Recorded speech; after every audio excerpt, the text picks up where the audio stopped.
আসসালামু আলাইকুম, প্রিয় চাকরি প্রত্যাশী, স্বাগত জানাচ্ছি বিদ্যাবাড়ি ডিজিটাল ক্লাসরুম থেকে। সাথে আছি আমি সাজ্জাদ হোসেন। কেমন আছেন সবাই আর কেমন চলছে আপনাদের প্রস্তুতি? আজকে হলো খুবই চমৎকার একটা টপিক, সেটা হলো বাংলাদেশের জনসংখ্যা। চমৎকার বলতে এখানে বাংলাদেশের উপজাতিদের সম্পর্কে কথাবার্তা আছে। তো চলেন তাহলে শুরু করি আমরা বাংলাদেশের জনসংখ্যা বিষয়ে পড়াশোনা। তো আর বাদবাকি বিষয় হলো আপনাদের প্রস্তুতি কেমন চলছে সেটা একটু বলতে পারেন। প্রথম কথাটা লিখেন যে আজকে আমরা পড়বো যেটা বাংলাদেশের জনসংখ্যা, লেকচার নাম্বার 12, বাংলাদেশের জনসংখ্যা, এটা নিয়ে যে কথাবার্তা আছে। তো জনসংখ্যা, জনশুমারি এবং হলো অর্থনৈতিক সমীক্ষা, এই তিনটা জিনিস নিয়ে এখানে পড়বো, আর হলো উপজাতিদের সম্পর্কে পড়বো। তো চলেন তাহলে প্রথমে বাংলাদেশের জনসংখ্যা সম্পর্কে আমরা যদি বলি।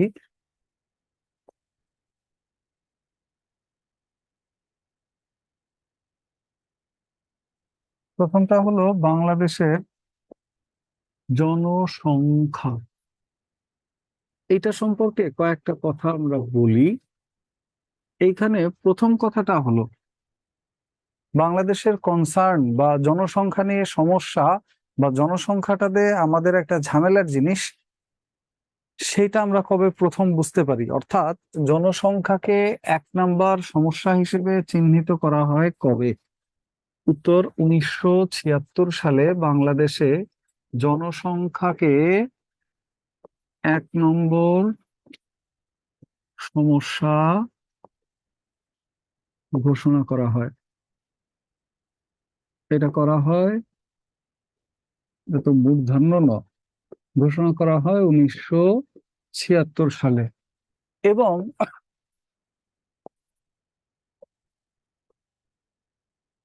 জনসংখ্যা নীতি প্রণয়ন করা হয় সর্বপ্রথম জনসংখ্যা নীতি প্রণয়ন করা হয় 1976 সালে। এবং জনসংখ্যা বিষয়ক গবেষণার প্রতিষ্ঠান, জনসংখ্যা বিষয়ক গবেষণা প্রতিষ্ঠান নিপোর্ট, এইটা গঠিত হয় কবে? এইটা গঠিত হয় 1977 সালে। জনসংখ্যা গবেষণা বিষয়ক প্রতিষ্ঠান রিপোর্ট, এইটা গঠিত হয় 1977 সালে, এবং সেই সাল থেকেই মোটামুটি আমরা জনসংখ্যা নিয়ে কাজ করছি। তো জনসংখ্যার সাথে সম্পৃক্ত প্রতিষ্ঠান হলো নিপোর্ট। এই নিপোর্ট মানে কি, এইটার পূর্ণরূপটা আসছিল, নিপোর্টের পূর্ণরূপ হলো national institute for population research and training, NATIONL, national institute for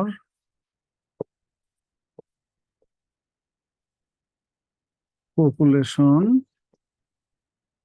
research and training, research and training. এটার প্রধান কার্যালয় আছে ঢাকার আজিমপুরে। প্রধান কার্যালয় আছে আজিমপুর, ঢাকা। এবং প্রথম জনসংখ্যা নীতিতে একটা স্লোগান আমরা গ্রহণ করি, যে স্লোগানটা হলো দুইটি সন্তানের বেশি নয়, একটি হলে ভালো হয়, এরকম একটা স্লোগান আপনারা শুনবেন। ওই স্লোগানটার মূলত সংক্ষিপ্ত রূপ হলো পরিকল্পিত পরিবার। এইটা নিয়ে প্রশ্ন আসে, পরিকল্পিত পরিবারের চিত্র আছে কোথায়? পরিকল্পিত পরিবার, এই চিত্র আছে 1 টাকার মুদ্রা। 1 টাকার যে কয়েন আছে না, ওই কয়েনের মধ্যে যে ছবিটা, দুই পাশে দুইজন বড় মানুষ, দুইটা বাচ্চা হাতে করে ধরে দাঁড়ায় আছে, এই দুই বাচ্চা এবং দুইজন বড় মানুষ, মোট 4 জন, ওইটাকে বলা হয় পরিকল্পিত পরিবার। এবং এই চিত্রটা আছে 1 টাকার মুদ্রায়। আর জনসংখ্যা সম্পর্কে আরো যে কথাগুলো আছে, সেটা হলো বাংলাদেশের জাতীয় জনসংখ্যা দিবস কবে এবং বিশ্বে কবে জনসংখ্যা দিবস পালন করা হয়। জাতীয় জনসংখ্যা দিবস কবে? এবং বিশ্ব জনসংখ্যা দিবস কবে? এটা কি আপনারা বলতে পারেন? জাতীয় জনসংখ্যা দিবস কবে এবং বিশ্ব জনসংখ্যা দিবস কবে? বলেন তো, জনসংখ্যা দিবস কবে? Yes or no? জানেন কি জানেন না?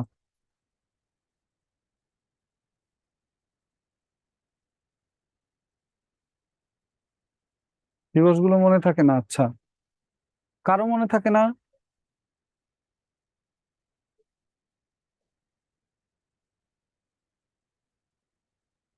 অপশন দেখলে মনে পড়বে। আচ্ছা, 2রা ফেব্রুয়ারি বাংলাদেশের জাতীয় জনসংখ্যা দিবস।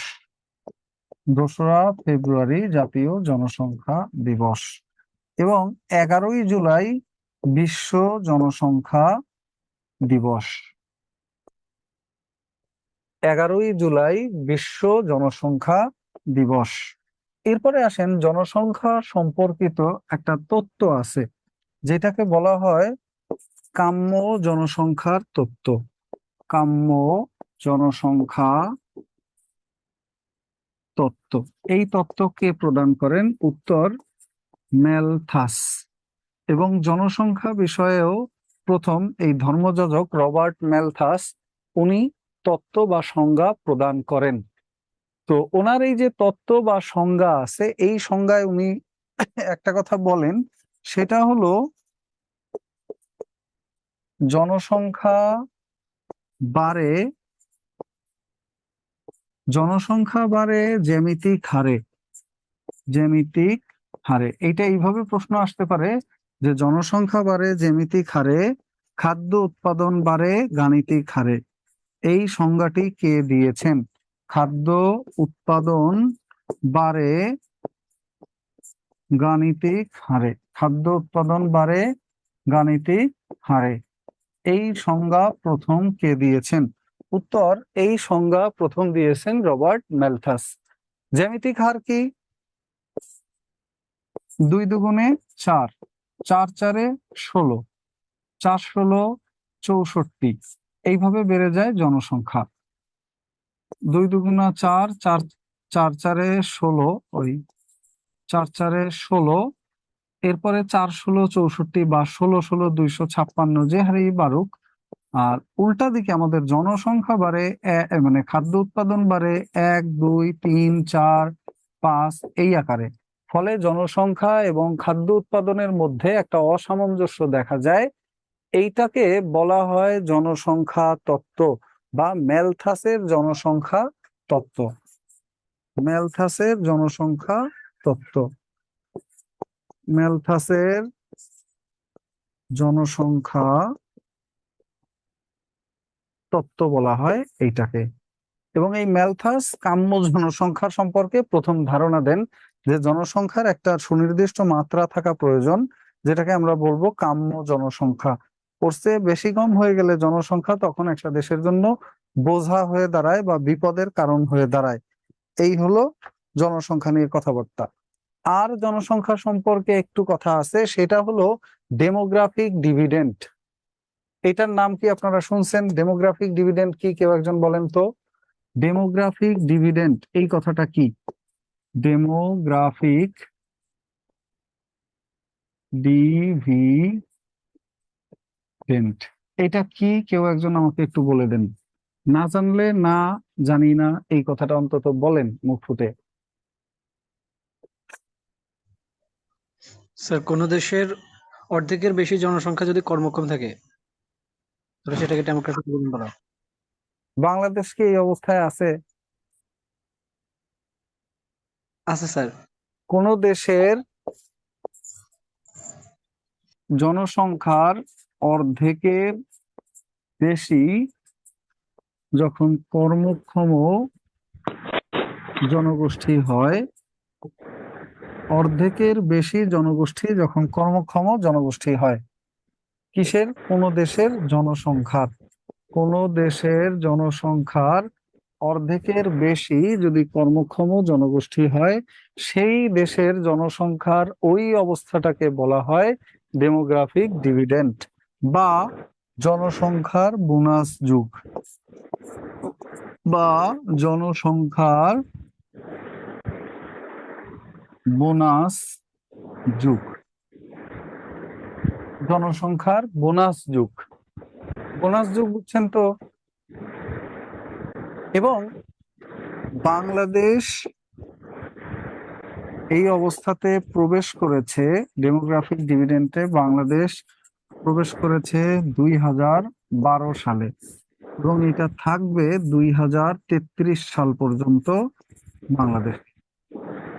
এবং কর্মক্ষম জনগোষ্ঠী কাকে বলে? কর্মক্ষম গোষ্ঠী হলো 15 থেকে 64 বছর বয়স্ক জনসংখ্যা। 15 থেকে 64 বছর বয়সী জনসংখ্যাকে বলা হয় কর্মক্ষম জনগোষ্ঠী। এই মাইক অন করা কার, মিউট করে দেন। কর্মক্ষম জনগোষ্ঠী বলা হয় 15 থেকে 34 বছর বয়স্ক জনগোষ্ঠীকে। এবং বাংলাদেশে বর্তমানে কর্মক্ষম জনগোষ্ঠী আছে 7,34,00,000। বাংলাদেশে বর্তমানে কর্মক্ষম জনগোষ্ঠীর সংখ্যা 7,34,00,000। এটা একটু লিখে রাখেন।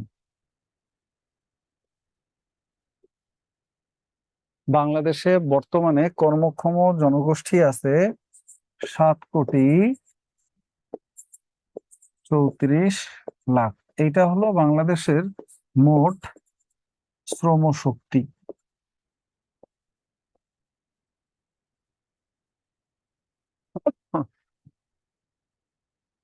7,34,00,000 হলো বাংলাদেশের কর্মক্ষম জনগোষ্ঠী। আর ডেমোগ্রাফিক ডিভিডেন্ডের সুবিধা নেওয়ার জন্য কি করতে হয়? জনসংখ্যাকে মানব সম্পদে রূপান্তর করতে হয়।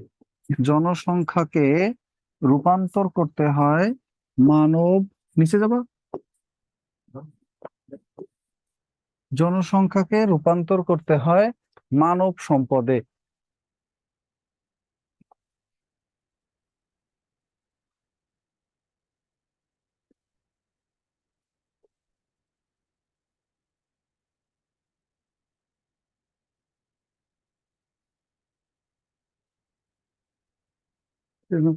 চা আসি।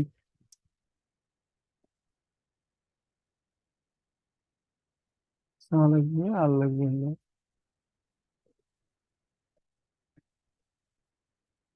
দুটা, তোমার তো লিখছেন এইটুকু, জনসংখ্যাকে মানব সম্পদে রূপান্তর করার মাধ্যমে এই কর্মক্ষম জনগোষ্ঠীকে কাজে লাগানো যায়। এইটা পরীক্ষায় প্রশ্ন আসে। আর তো যেগুলো কমন কথাবার্তা এগুলো আপনারা পারবেন, এগুলো বলার কিছু নাই। যে জনসংখ্যা কখন মানব সম্পদে রূপান্তর হয়, এই ক্ষেত্রে প্রাধান্য দিতে হয়,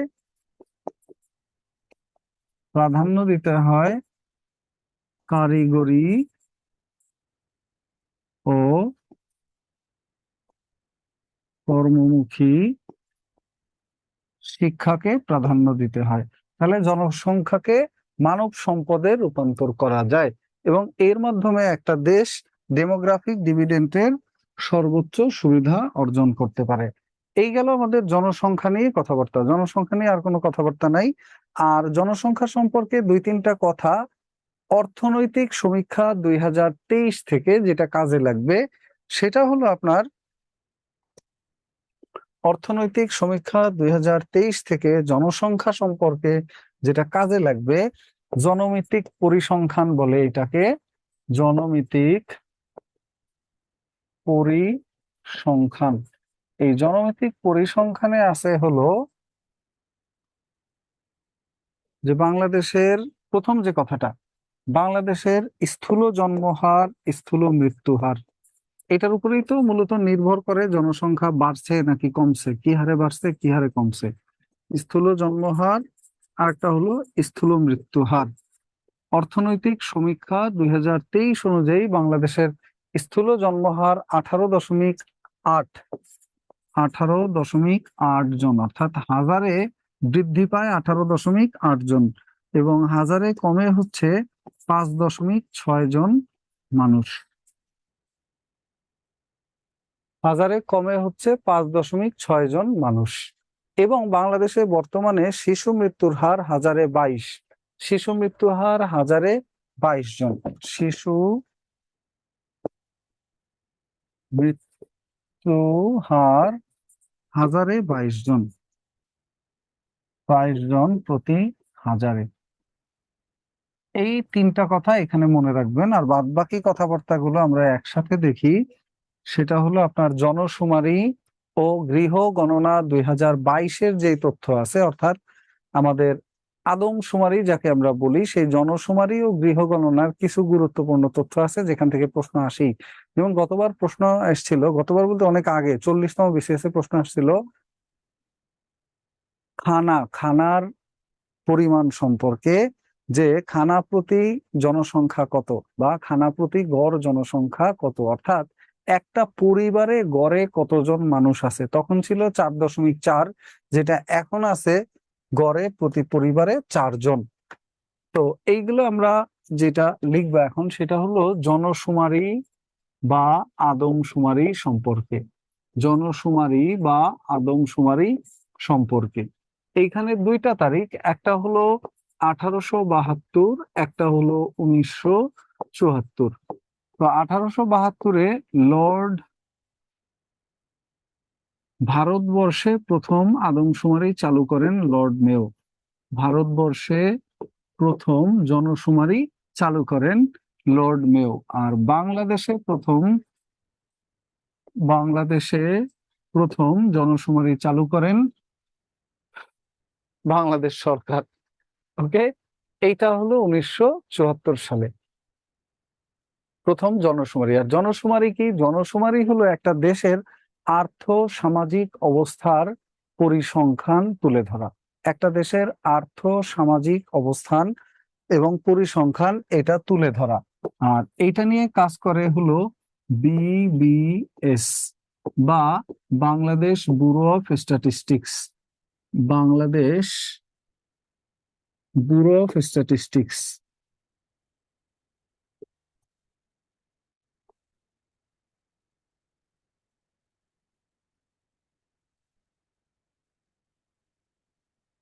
বাংলাদেশ ব্যুরো অফ স্ট্যাটিস্টিক্স এরা কাজ করে আপনার জনশুমারি নিয়ে। বিবিএস বা বাংলাদেশ ব্যুরো অফ স্ট্যাটিস্টিক্স, যেটা প্রতিষ্ঠিত হয় পরে 1976 সালে। এর আগে বাংলাদেশ সরকারই এটা পরিচালনা করত। পরে এরা 76 না 74 নাম চেঞ্জ করছে। এটা একটু মুসলমান মুসলমান নাম আছে, তো এই জন্য চেঞ্জ করে দিছে। আদম আদমশুমারি না হয়ে এটা জনশুমারি হলে এটা অসাম্প্রদায়িক হয় এবং জিনিসটা সুন্দর শোনা যায়, আর কিছুই না। এই জন্য এটার নাম পরিবর্তন করে আদমশুমারি থেকে নেওয়া হয়েছে জনশুমারি এই নামটা। এবং জনশুমারি বাংলাদেশে হয়েছে এযাবৎকালে মোট 6 বার। এবং বাংলাদেশের প্রথম ডিজিটাল জনশুমারি হয় 6 বার। কবে কবে? 1974-এর পরগুলোতে ইজিলি পারবেন, অর্থাৎ 1981, 1991 এবং 2001, 2011 এবং 2021-এ হওয়ার কথা ছিল, করোনার জন্য হয়েছে 22-এ। অর্থাৎ প্রতি 10 বছর পর পর, প্রতি 10 বছর পর পর এটা অনুষ্ঠিত হয়। তো এইবার আসেন, সর্বশেষ যে জনশুমারিটা গেল, এইটা ছিল বাংলাদেশের প্রথম ডিজিটাল জনশুমারি। বাংলাদেশের প্রথম ডিজিটাল জনশুমারি সংগঠিত হয় 2022 সালে। আর এইটার তথ্যগুলো আমরা লিখব, যে প্রথম জনশুমারি যেটা, জনশুমারি ও গৃহ গণনা 2022। মানে এইটা হচ্ছে জাস্ট আপনার কাজ না থাকলে বসে বসে কি করবে। যেমন ধরেন আপনার বাংলাদেশের বাংলা একাডেমি, কাজ কি তার? বাংলা ভাষা ঠিক রাখা, যেন ডানে বায়ে না যাইতে পারে, গরুর মতো পিটাই পিটাই এটা সোজা রাস্তায় চালানো। আর এই জন্য সে বসে বসে সেই গরু বানানটারে সে সোজা করছে গকারে গো, রয় রসুকারে রু। ওর তো একটা কাজ আছে, এটা তো দেখাইতে হবে, তাই না? ওর কাজ তো দেখাইতে হবে, ওই কাজ দেখাইতেছে বসে বসে, বুঝতে পারছেন? ওর কাজ তো কিছু নাই।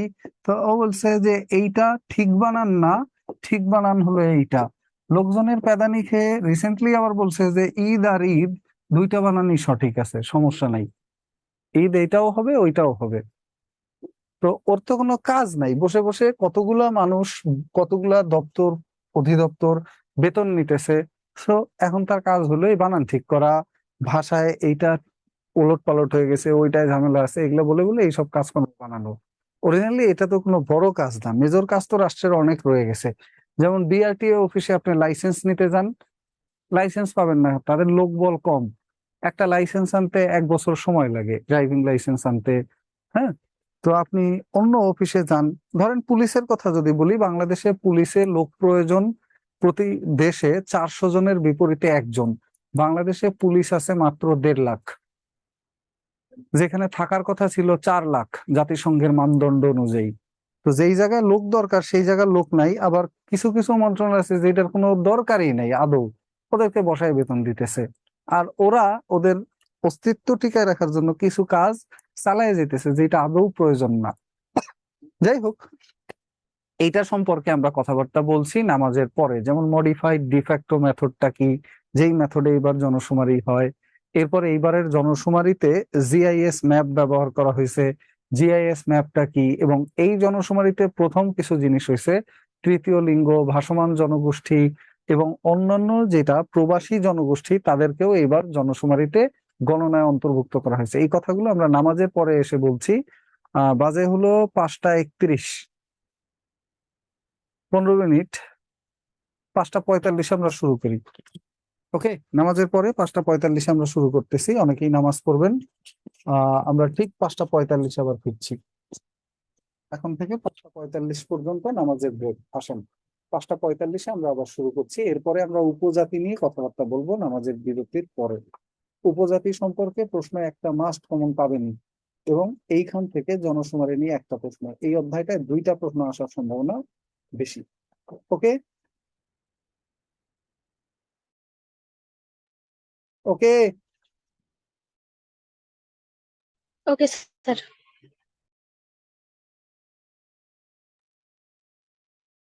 ওকে, আসছেন সবাই? আর লোকজন কই? নামাজ শেষ জি স্যার। Yes sir.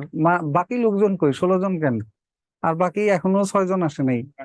এখন নামাজ পড়তেছে। ও 5 জন, 6 জন না 5 জন, একজন আসছে। আমরা কি একটু ওয়েট করব? স্থূল শিশু মৃত্যু হার কত? স্থূল শিশু মৃত্যু হার দরকার নেই, শুধু যে শিশু মৃত্যুর হারটাই আসে।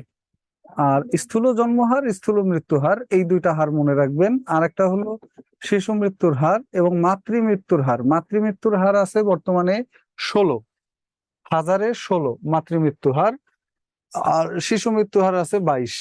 তো এরপরে আমরা যেটা পড়বো সেটা বলছিলাম জনশুমারি ও গৃহ গণনা 2022।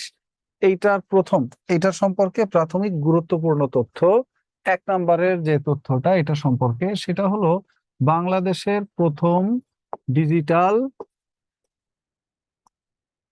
জনশুমারি। বাংলাদেশের প্রথম ডিজিটাল জনশুমারি, এবং এই জনশুমারিটা পরিচালিত হয় 15 থেকে 21 জুন। পরিচালিত হয় 15 থেকে 21 জুন 2022। 15 থেকে 21 জুন 2022 পরিচালিত হয় প্রথম ডিজিটাল জনশুমারি ও গৃহ গণনা। এবং এই ডিজিটাল জনশুমারি ও গৃহ গণনা, এইখানে কিছু কাজ হয় যেটা প্রথমবার, এর আগে হইতো না।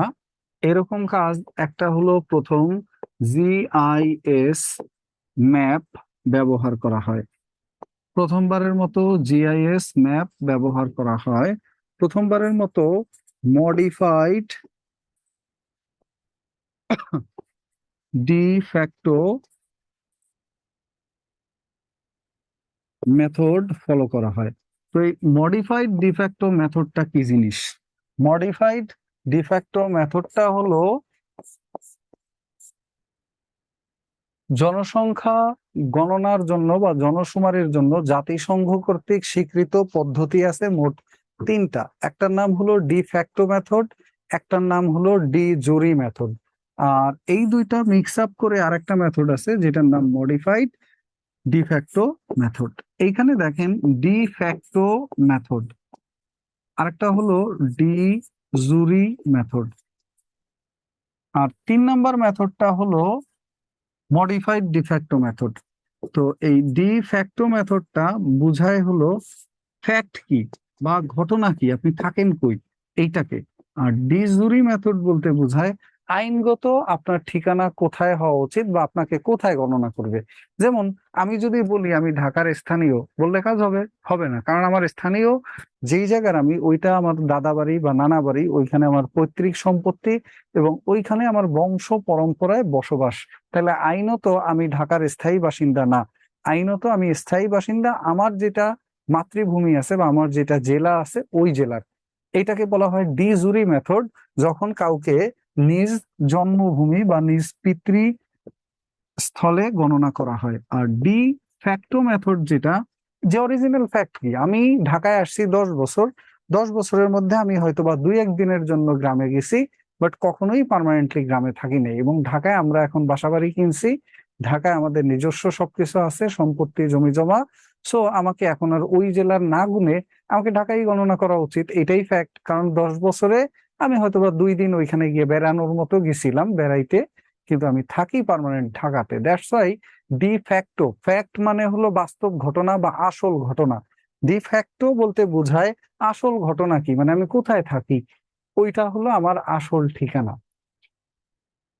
এইখানে আমাকে আমার জেলায় গণনা করবে না। এই দুইটা মেথড। আর 3 নম্বর মেথডটা হলো মডিফাইড ডিফ্যাক্টো মেথড। মানে হলো ফ্যাক্ট তো যেটা আছে ওইটা ঠিক আছে, কিন্তু ওইটাকে মডিফাই করা হয়েছে কিসের মাধ্যমে? ডিজুরির মাধ্যমে। অর্থাৎ আমার স্থায়ী ঠিকানা যেটা, ওইটাও ওনারা গুনবেন, এবং আমি বর্তমানে কোথায় থাকি, ওইখানেই থাকি নাকি ঢাকায় নাকি অন্য কোথাও, এটাও গুনবেন। এবং দুই জায়গাতেই আমাকে গণনা করে একজন হিসেবেই ধরবেন ওনারা। তাহলে কি হবে?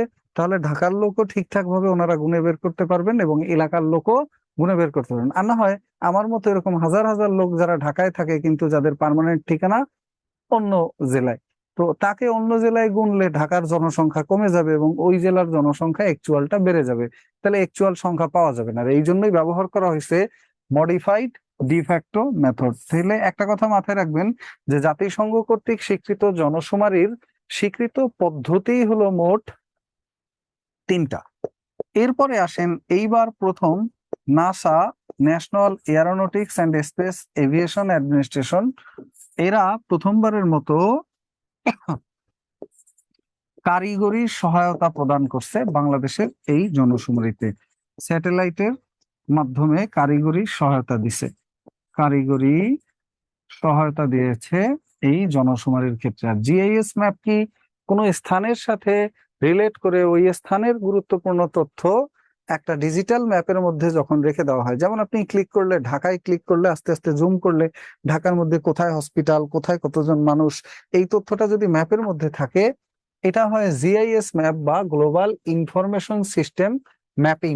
এবং এই সিস্টেমটা এবারের জনশুমারিতে ব্যবহার করা হয়েছে। এবং এইবারের জনশুমারিতে প্রথমবারের মতো প্রবাসী তৃতীয় লিঙ্গ বা হিজড়া আমরা যাদেরকে বলি, তৃতীয় লিঙ্গ, এরপরে হলো ভাসমান জনগোষ্ঠী, এদেরকে জনশুমারিতে অন্তর্ভুক্ত করা হয়।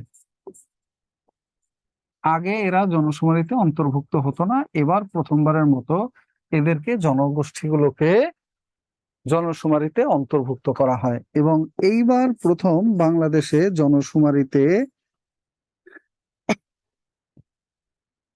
একজন ব্যক্তি সম্পর্কে 35 ধরনের তথ্য, ব্যক্তি সম্পর্কে, ব্যক্তির আর্থসামাজিক পরিস্থিতি এবং অন্যান্য তথ্য মিলিয়ে মোট 35 ধরনের তথ্য সংগ্রহ করা হয়। 35 ধরনের তথ্য সংগ্রহ করা হয়। ভাসমান মানে বেদে, সাপুড়ে, এই ধরনের যে জনগোষ্ঠী যাদের সুনির্দিষ্ট কোনো ঠিকানা নাই, আর যাদের ঠিকানা নাই তাকে গুনবে কোথার নামে? ঢাকায় গুনবে, বরিশালে গুনবে? তাকে তো কোনো একটা জায়গায় গণনা করা লাগবে, কারণ আমরা যখন মোট জনসংখ্যা বলি তখন আমরা আবার এটাকে ভাগ করে বলি বরিশাল বিভাগের জনসংখ্যা এত, ঢাকা বিভাগের জনসংখ্যা এত, অমুক জায়গায় এত, তমুক জায়গায় এত। কিন্তু যারা বেদে বা অন্যান্য জনগোষ্ঠী আছে এদেরকে কোথায় ধরবে? এদেরকে ধরার তো আসলে কোনো জায়গা নাই। ওকে, এরপরে আসেন পরের কথাবার্তা যেটা, সেটা হলো আপনার এই জনশুমারির গুরুত্বপূর্ণ যে তথ্যগুলো আছে এইগুলো নিয়ে অল্প কয়টা কথা, একেবারে বেসিক কথাবার্তাগুলো মনে রাখাটা জরুরি। আর এই জনশুমারি সম্পর্কে বা জনসংখ্যা সম্পর্কে বলা আছে কোথায়, এটা সম্পর্কে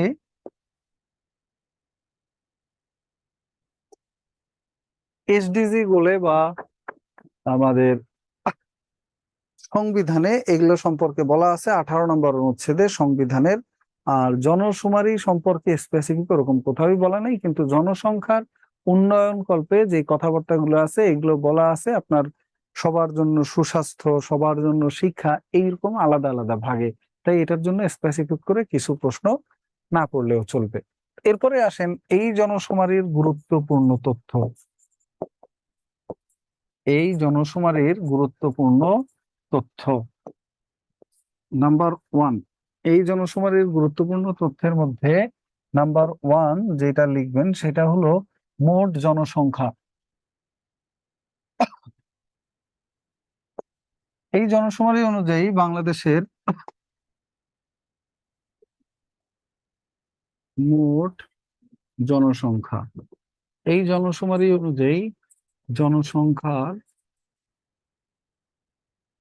ঘনত্ব, এই জনশুমারি অনুযায়ী জনসংখ্যা বৃদ্ধির হার, এই জনশুমারি অনুযায়ী নারী ইস্টু পুরুষ অনুপাত, নারী পুরুষের অনুপাত বা নারী ইস্টু পুরুষ যেটাই লেখেন। আর পাওয়া যায় একটু রেস্ট নাও, রেস্ট পরেই না না, রেস্ট নাও পরে। ভিক্ষুক কোন ক্যাটাগরিতে? ভিক্ষুকের তো একটা ঠিকানা আছে, ভিক্ষুক হোক যাই হোক তার তো একটা ঠিকানা থাকে, ওনার একটা বাড়ি আছে না? আপনার এলাকার যে সলিমউদ্দি গরিব, সলিমউদ্দি খয়রাতি বলে আমাদের এলাকায়, তো ওর তো একটা বাড়ি আছে, তাই না? ও একটা স্থায়ী একটা ঠিকানায় থাকে, বিল্ডিং না থাকুক, একটা কুড়ে ঘর থাকুক, কিন্তু একটা ঘর তো আছে। এবং ওকে এই জন্যই জনশুমারিতে অন্তর্ভুক্ত করে। আর যার কোনো ঠিকানা নাই তাকে কোন ঠিকানায় জনশুমারিতে অন্তর্ভুক্ত করবে, এই জন্য তাকে আগে গণনা করা হইতো না। বাট এখন এদেরকে জনশুমারিতে অন্তর্ভুক্ত করা হয় কারণ এদের ঠিকানা আছে। বুঝতে পারছেন? এরপর একটা গেল নারী পুরুষের অনুপাত, আরেকটা লিখবেন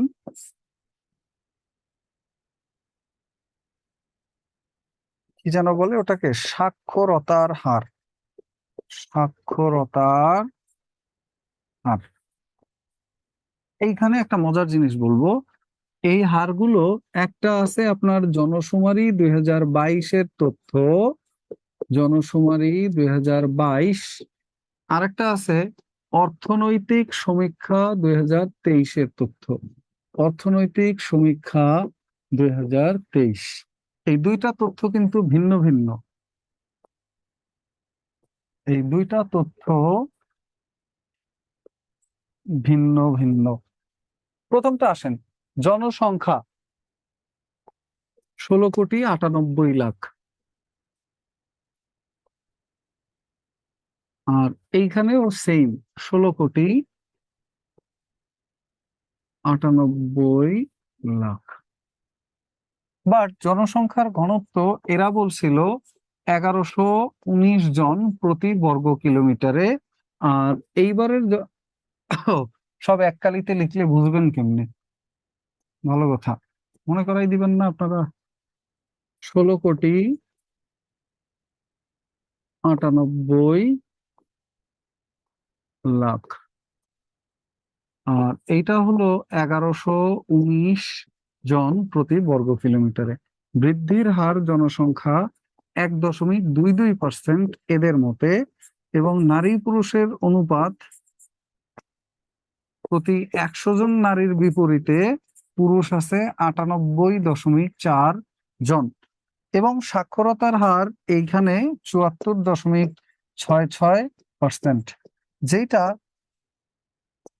এদের তথ্য মতে 1153 জন আছে জনসংখ্যার ঘনত্ব প্রতি বর্গ কিলোমিটারে। আর জনসংখ্যা বৃদ্ধির হার এদের মতে আছে 1.3%, এবং এদের মতে নারী পুরুষের অনুপাত আছে প্রতি 100 জন নারীর বিপরীতে পুরুষ আছে 98 জন, এবং এদের মতে সাক্ষরতার হার হলো 76.4%। 76.4%। 76.4%। স্যার 98.4-এর মধ্যে 0.4 কতজন ধরবে? ওনারা জানে কতজন ধরবে, আমি অঙ্কে খুবই দুর্বল, এই সংখ্যা আমি কেমনে বলবো? এটা মানুষ কেমনে 98.4-এ কি বোঝায় বা কতজন আমার হিসেব করবে? মাথায় আসছে আমার মাথায় আসছে অর্ধেক মানুষ, একজন অর্ধেক মানুষ। মানুষ, হ্যাঁ, কিরকম ধরবে ওনারা জানে, এই হিসাব আমি জানি না। তো পরের কথাটা যেটা, সেই কথাটা হলো আপনার বিশ্বে জনসংখ্যায় বাংলাদেশের অবস্থান কত এবং আয়তনে বাংলাদেশের অবস্থান কত। আয়তনে বর্তমানে বাংলাদেশের অবস্থান 90তম। আয়তনে বিশ্বে বাংলাদেশের অবস্থান 90তম। জনসংখ্যায় বিশ্বে বাংলাদেশের অবস্থান 8ম। জনসংখ্যার ঘনত্বে বিশ্বে বাংলাদেশের অবস্থান 6ষ্ঠ। আর একটা কথা হলো, এশিয়ায় জনসংখ্যায় বাংলাদেশের অবস্থান কত? এশিয়ায় বাংলাদেশের অবস্থান হলো 5ম, এবং মুসলিম বিশ্বে বাংলাদেশের অবস্থান 3য়, 5ম। আর দক্ষিণ এশিয়া ও মুসলিম বিশ্বে আরেকটা হলো দক্ষিণ এশিয়ায়, এই দুই জায়গায় জনসংখ্যায় বাংলাদেশের অবস্থান হলো 3য়। দুই জায়গায় বাংলাদেশের অবস্থান হলো 3য়।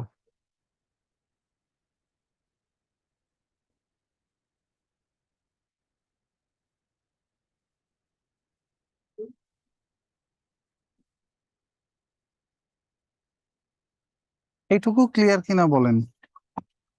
কাটা লাগবে না? হ্যাঁ, এইটার অবস্থানটা কি বলেন? এটা বুঝছেন কিনা বলেন? মুসলিম বিশ্বে আগে ছিল বাংলাদেশের অবস্থান 4র্থ, এখন এটা পরিবর্তন হয়ে গেছে। সর্বশেষ পরিসংখ্যান অনুযায়ী আইফোন আছে কিন্তু মধ্যে। তো মুসলিম বিশ্বে জনসংখ্যায় হলো বাংলাদেশের অবস্থান 3য়, এবং দক্ষিণ এশিয়ায় বাংলাদেশের অবস্থান জনসংখ্যার ক্ষেত্রে 3য়। আগে ছিল মুসলিম বিশ্বে 4র্থ, এখনকার পরিসংখ্যানে এটা পরিবর্তন হয়েছে হলো 3য়। আগে ছিল এটা 4র্থ মুসলিম বিশ্বে। এইটুকু ক্লিয়ার হলে সি লিখে দেন, তাহলে আমরা সামনের দিকে আগাই। জি স্যার, ক্লিয়ার। ওকে, তাহলে আরেকটা টেবিল লেখেন, সেই টেবিলটা হলো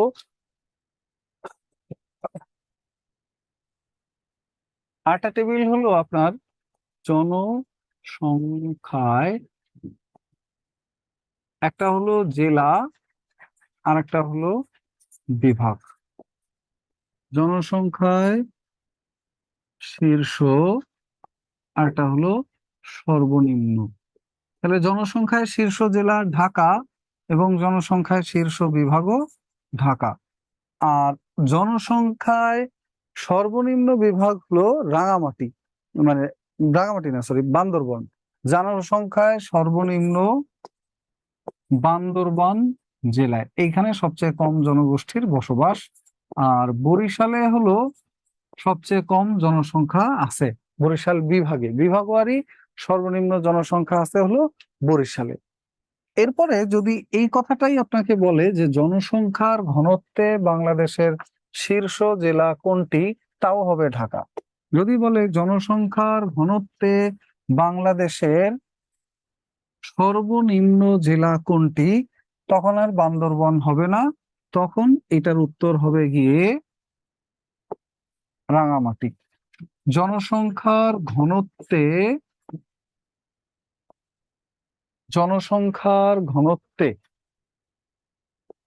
যদি জনসংখ্যার ঘনত্বে চায় তাহলে উত্তর হবে জনসংখ্যার ঘনত্বে সর্বনিম্ন হলো রাঙামাটি এবং শীর্ষে ঢাকা।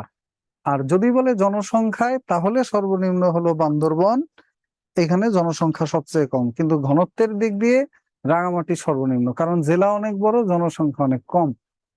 বাংলাদেশে আয়তনে সর্ববৃহৎ জেলা কোনটা? রাঙামাটি জেলা। আয়তনে সর্ববৃহৎ জেলা হলো রাঙামাটি এবং আয়তনে ক্ষুদ্রতম জেলা হলো নারায়ণগঞ্জ।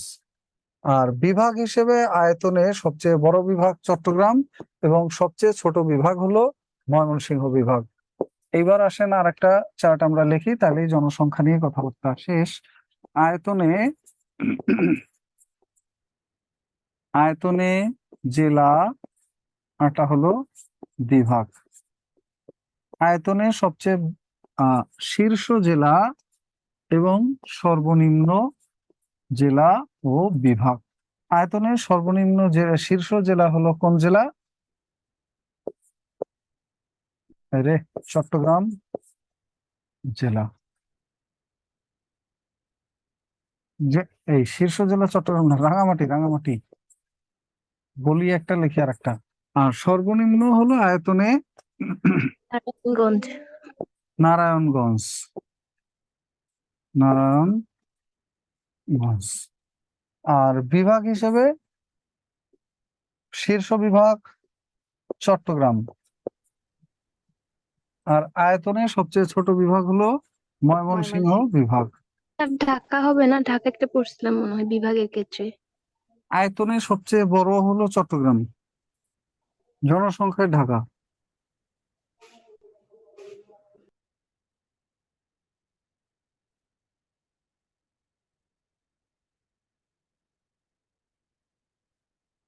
এই পর্যন্ত হয়েছে কিনা বলেন? জি স্যার, হয়েছে। ঢাকা এখন হবে না কেন? যখন পড়ছিলেন তখন ঢাকা দিয়ে কিন্তু ময়মনসিংহকে আলাদা করা হয় নাই, তখন ঢাকার অধীন জেলা ছিল 17টা, আর এখন ঢাকার অধীনে জেলা আছে 13টা, 4টা জেলা বের হয়ে গেছে এবং সবচেয়ে বড় জেলা হলো টাঙ্গাইল জেলা।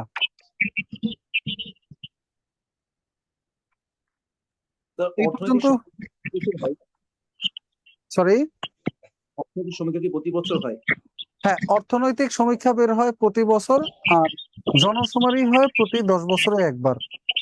তাহলে স্যার অর্থনৈতিক সমীক্ষা কাজ হয়ে যায়, জনশুমারি কাজ কি করতে হবে? হ্যাঁ, তাহলে তো অর্থনৈতিক সমীক্ষা কাজটা হয়ে যায়, জনশুমারি তো আলাদা করে কাজ তো মানে করা লাগে না। সামগ্রিকভাবে 10 বছরের হিসাব একবারে আপনি কই পাবেন? ওটা তো খুচরা খুচরা, এই বছরে কি হলো, ওই বছরে কি হলো।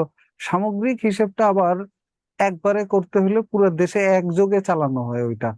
আর এই যে এই অর্থনৈতিক সমীক্ষা পুরো দেশের উপর একযোগে চালানো হয় না, ওইটা কিছু কিছু জিনিস পরোক্ষভাবেও নেওয়া হয়। যেমন কিছু কিছু জিনিসের পার্সেন্টেজটা হয় ধরেন 1000 বা 10,000 মানুষের উপর জরিপ চালায়, ওটা সারা দেশে গিয়ে গিয়ে পরিসংখ্যান নেওয়া হয় না।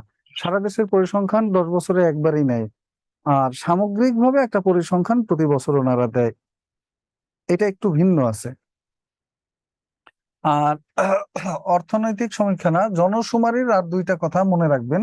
সেটা হলো জনশুমারি 2022 অনুযায়ী খানার সংখ্যা,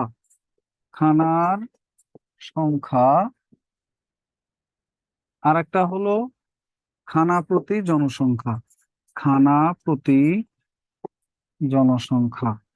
তো খানার সংখ্যা কত? খানার সংখ্যা হলো 4,10,00,000। 4,10,00,000। আর খানা প্রতি জনসংখ্যা হলো 4 জন গড়ে। খানা বলে একটা পরিবারকে, যারা এক পাতিলের রান্না খায়, ওই একটা পরিবারকে বলা হয় একটা খানা। আর খানা প্রতি গড়ে মানুষ আছে 4 জন করে। আর খানার সংখ্যা হলো 4,10,00,000 মোট, বা ফ্যামিলির পরিমাণ হলো 4,10,00,000। এই শোনেন, আপনার যে কালকে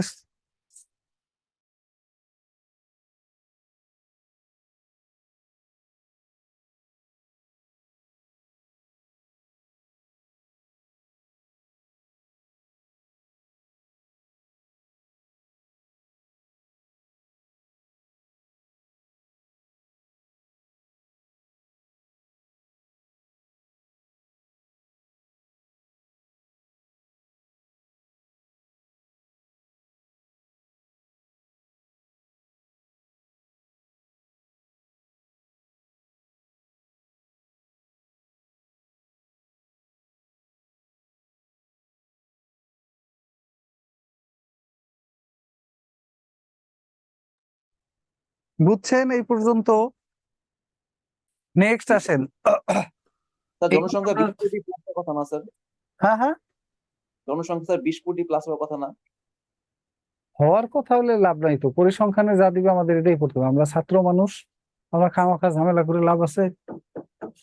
2000 এইখানে 11 দেখেন, অর্থনৈতিক সমীক্ষা 2023-এর আরো যা তথ্য আছে, মোট জনসংখ্যা 16,98,00,000। এইটা 1.3% জনসংখ্যা বৃদ্ধির হার, 1153 জনসংখ্যার ঘনত্ব, স্থূল জন্মহার 18.8, 5.7 হলো স্থূল মৃত্যু হার। আর শিশু মৃত্যুর হার প্রতি হাজার জীবিত জন্মে 22, এবং প্রত্যাশিত গড় আয়ু, এটা দেখবেন, এটা আমরা বলি নাই, 72.3। যেখানে পুরুষের গড় আয়ু, পুরুষ বাঁচে কম, মহিলারা বাঁচে বেশি। কারণ পুরুষের তো কত ঝামেলা, মহিলারা ঝামেলা দিয়ে মেরে ফেলে তাড়াতাড়ি, তাই না? পুরুষদের গড় আয়ু 70.6, মহিলারা বাঁচে বেশি, শান্তিতে তো কাজ কাম নাই, 74.1 বছর। এটা হলো তাদের গড় আয়ু। মাথাপিছু জাতীয় আয় হলো 2765 ডলার। এটা না পড়লেও চলবে, মাথাপিছু জিডিপি। আর মোট রপ্তানি আয় হলো 34.96 বিলিয়ন ডলার। 2765 হলো মাথাপিছু আয়। আর মাথাপিছু আয় কিভাবে বের করে, এই সূত্রটা পরীক্ষায় আসছিল। এই সূত্রটা হলো একটা দেশের মোট জিডিপি ভাগ হলো ওই দেশের মোট জনসংখ্যা, ইকুয়াল টু যা বের হবে সেটাই হলো মাথাপিছু আয়। মানে আমাদের গ্রোস জিডিপি হলো 44,49,000 কোটি টাকা। এখন এই 44,49,000 কোটি টাকাকে বাংলাদেশের মোট জনসংখ্যা, যা অর্থাৎ 16,98,00,000, এটা দিয়ে ভাগ করলে গড়ে যা বের হবে ওইটাই প্রতি এক একজন মানুষের ইনকাম। এখন এইখানে পিকে হালদার বাবু একা 5,000 কোটি নিয়ে চলে গেলে ওই 5,000 কোটিও হিসেব হবে কত টাকায়? 2765 মার্কিন ডলার। আর আপনি আমি যার খাওয়ার পয়সা নেই, আমাদের জন্য 2765 মার্কিন ডলার পার হেড। এই হিসাবটার বাইরে আরেকটা হিসেবের সিস্টেম আছে, যেটা মূলত বাংলাদেশের, মানে প্রত্যেকটা দেশের প্রকৃত আয়কে নির্দেশ করে। এই জিডিপি মানে মাথাপিছু আয়টা আসলে প্রকৃত আয়কে নির্দেশ করে না প্রত্যেকটা মানুষের। যাই হোক, এইটা পরীক্ষা আসছে যে মাথাপিছু আয়ের সংজ্ঞা কি, এটা বুঝছেন তো? একটা দেশের মোট জিডিপি ভাগ হলো ওই দেশের জনসংখ্যা, এটাকে বলে মাথাপিছু আয়। আর রপ্তানি আয় 34.96 বিলিয়ন ডলার।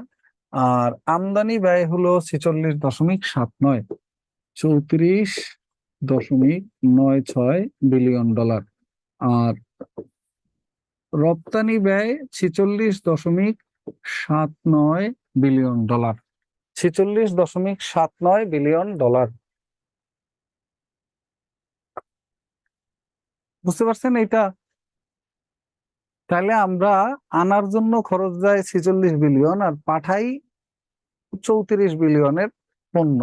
ফলে আমাদের প্রতি বছর 12 বিলিয়ন ডলার রিজার্ভের ঘাটতি বাড়ে। ওটা হলো আমাদের বাণিজ্য ঘাটতি বলে, বাণিজ্য ঘাটতি। ওইখানে যোগ বিয়োগ করলে যা দাঁড়াবে এইটাই হবে আমাদের বাণিজ্য ঘাটতি। এইখানে যদি লিখি 34.96, আর উপরে যদি লিখি 46.79, এই দুইটাকে বিয়োগ করলে যা দাঁড়াবে, 6 আছে 9 হবে 3, আর 9 আছে 17 হবে 8, দশমিক থাকলো, হাতে আছে 1, 4 আর 1 5 আছে, কত হলে 6 হবে 1, 3 আছে কত হলে 4 হবে 1, 11.83 বিলিয়ন ডলার। এইটা হলো আমাদের বাণিজ্য ঘাটতি। অর্থাৎ এক্সপোর্ট ইম্পোর্ট বা আমদানি রপ্তানির পরেও আমাদের এই টাকাটা এক্সট্রা খরচ হয়ে যায়। অর্থাৎ আমরা যেই কয় টাকা আয় করি সেই কয় টাকা ব্যয় করে পারি না, এবং এই ঘাটতিটা আবার বাংলাদেশের পোষায় কি দিয়ে? এইটা পোষায় হলো বৈদেশিক আয়, যেটা বৈদেশিক মুদ্রা আয় করি, রেমিটেন্স যাকে আমরা বলি, প্রবাসীরা যে টাকাটা পাঠায়, ওইটার মাধ্যমে এই ঘাটতিটা আমরা পুষিয়ে নেই।